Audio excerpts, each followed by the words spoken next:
Well, I'm going to drop you a couple dimes on this, and I'm going to tell you some things here about gambling and silver. I'm not a gambler, very conservative person.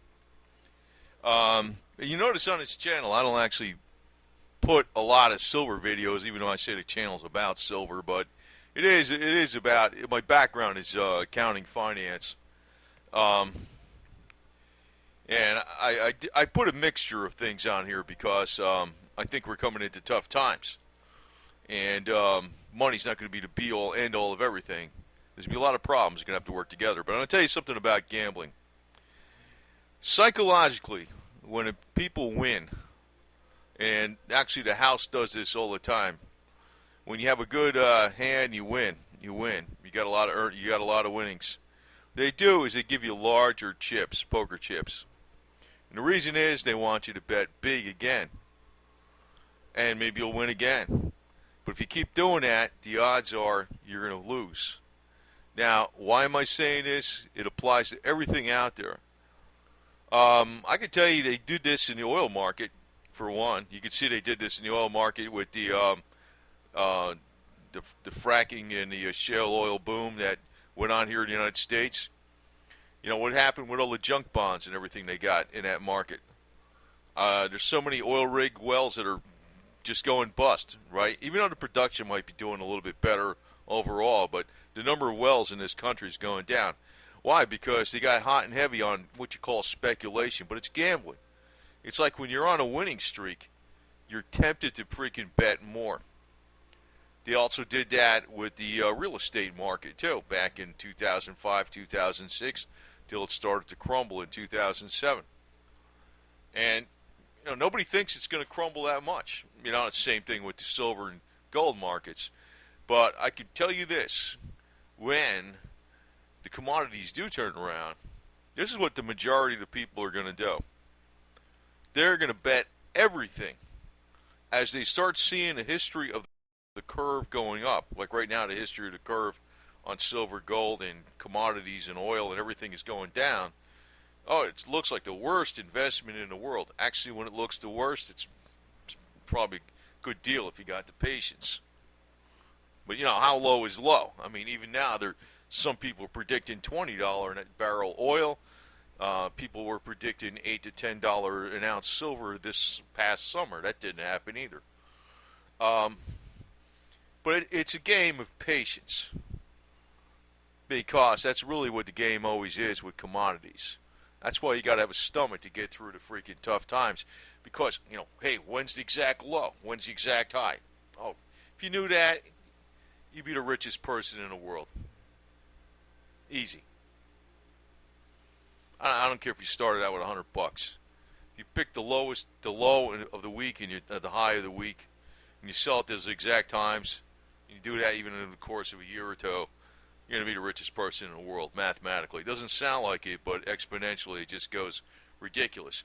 But that's the whole game of psychology and gambling. What happens is when people are on a winning streak, they bet bigger and bigger. And this is where, that's why in this video I'm not going to put a lot of stuff in it. You know, you can freaking, you know, I don't know, it might get buried someplace or whatever, fine. But you want to listen to this, this is where they all screw up. People that are experts in the oil market, people that are experts in the mining, people that are experts in real estate, people that are experts in entertainment, people who are experts in land development, people who are experts in, you know, any type of infrastructure development or whatever industry they're in, retail. They have a tendency to see, they get confidence. And once they're on a winning streak, and they're on a winning streak, say, maybe for 10, 15 years, they get confidence. I know this market. I've been around in business for 35 years. I've been in business 40 years. Oh, my, you know, and I know people before me who were in business that taught me that were in 40 years. Oh, I know everything about it. So they get overconfident. That's why, you know, that's what actually kills it mathematically, because there's always going to be that outside chance that something will go wrong.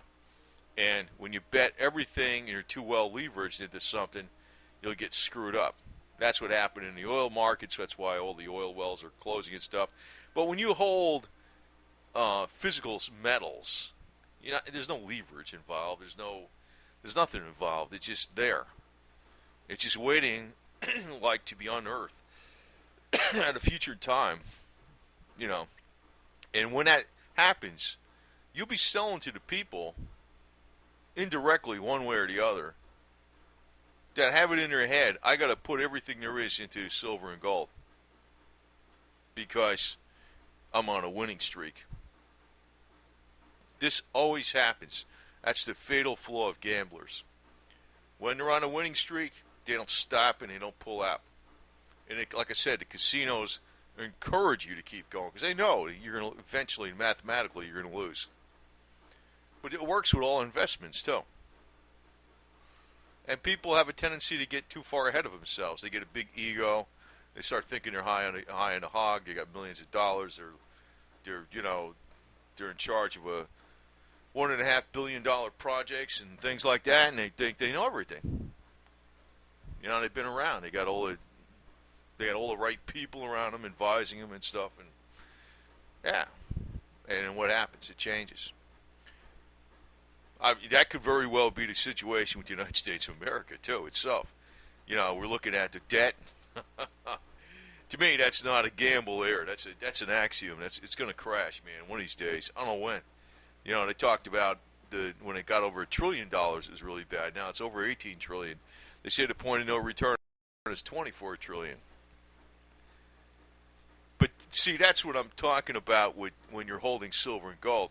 When people start seeing it go up, and it starts to really go up faster, everybody's gonna take notice, and it'll be like, oh yeah, I gotta get into it. That's how so many people lose out. But that's the psychology of everything. When it looks bad, that could be the time where it's the best time to get in. Now, silver's looked bad for the last 2 years at least, but that doesn't necessarily mean even if you got in it, you know, when it was like 25 or 28 or something, you say, well, it's way down. Relatively speaking, in the long term, it should break through the all-time high. It never actually broke through that 50 yet. And when it does, you'd still be way ahead of the game. But like I said, people don't have the patience. They're not conservative. What happens when they're on a winning streak, they just keep betting and betting and betting until they lose. They will lose. And that happens at all of them. It happens not just in gambling. It happens in everything in business. It happens in the mining sector. It happens in the real estate sector. It happens in the oil sector. It happens in the entertainment sector, retail sector, you name it, all the way across the board. And, you know, the longer they're on a winning streak and the more they freaking have experience in a certain area, the more confident they are that they know everything that's going to happen.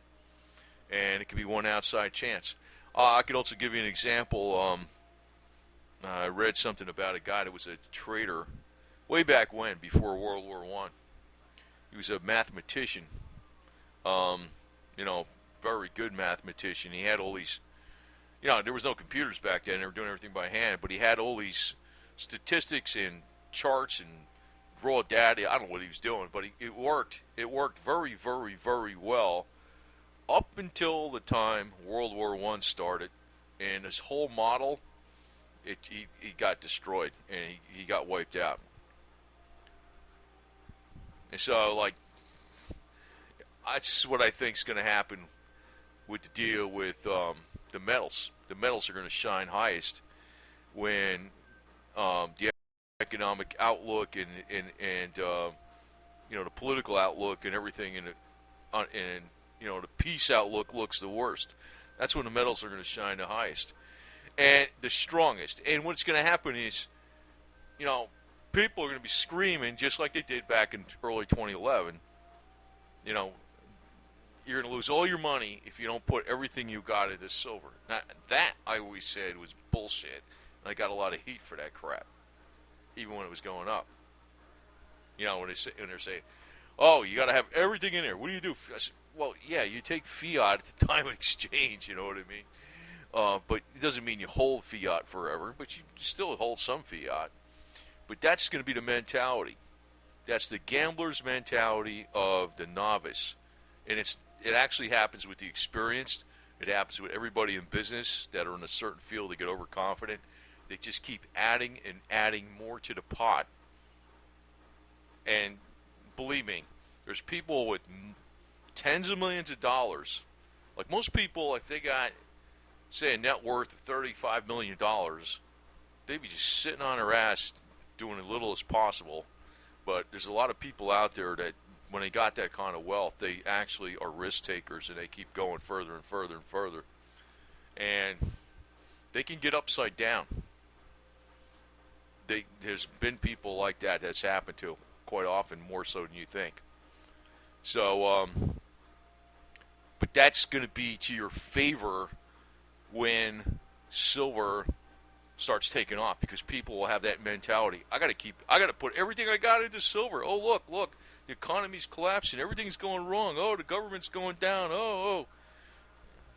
And it's just going to be a cycle. It's going to be another cycle. Now, as far as picking the exact top, I don't know.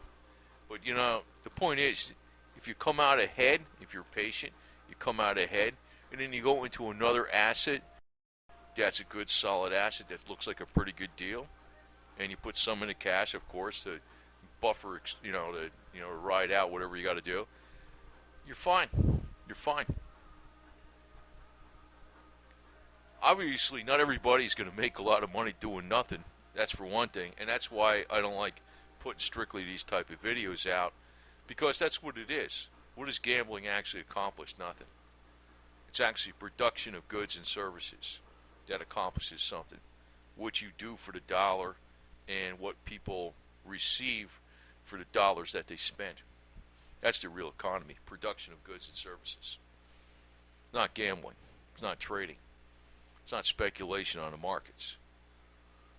But what I'm looking at is we got a corrupt system that is a casino. And I don't like keeping all my money in a casino. Tough shit.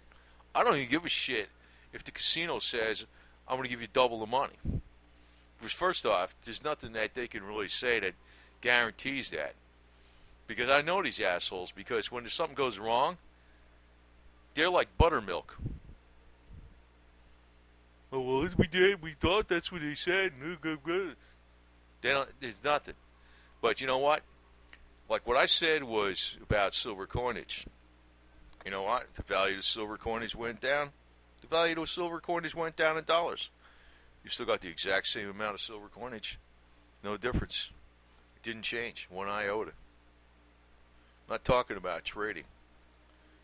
I'm talking about saving a commodity for a specific time. And what you'll be selling it to is the greedy people. And it's their greed that's going to trip them up. So you will be tripped up if you're greedy too. Be patient, and your patience will be rewarded. That's what it comes down to.